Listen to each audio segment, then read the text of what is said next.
அனைவருக்கும் வணக்கம். நான் பிரபாகர் ஜோதிடர். ஓம் சிவாய நமக. சிவசக்தி திருச்சிற்றம்பலம்.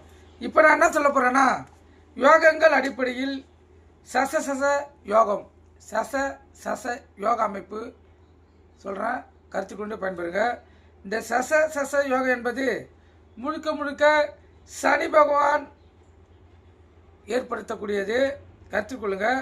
ஒரு ஜாதகத்தில் அது ஆணாக இருந்தாலும் பெண்ணாக இருந்தாலும் சனி பகவான் ஆட்சி உச்சம் பெற்று கேந்திரத்தில் தங்கினால் கிடைப்பது தான் இந்த சச யோகம். கேந்திரனா 1, 4, 7, 10, திரிகோணனா 1, 5, 9.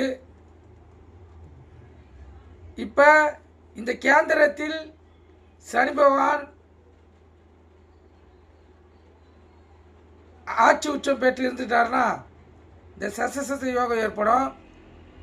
ஆனால் செல்வம் இருந்தாலும் இந்த ஜாதகருக்கு ஈக குணம் அதிகமாக இருக்கும். கடின சித்தம் கொண்டு சுயநலத்தோடு வாழக்கூடிய அமைப்பு பெற்றவர். இவருக்கு ஆயுள் நீல பலம் உண்டு, அதாவது தீர்க்க ஆயுள்.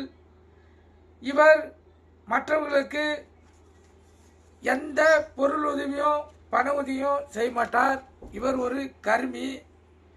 தான் உண்டு, தன் குடும்பம் உண்டு, தன் வாழ்க்கையை சிறப்பென்று நல்ல வசதி வாய்ப்போடு சீமானாக வாழ்க்கை வாழக்கூடிய அமைப்பு அது.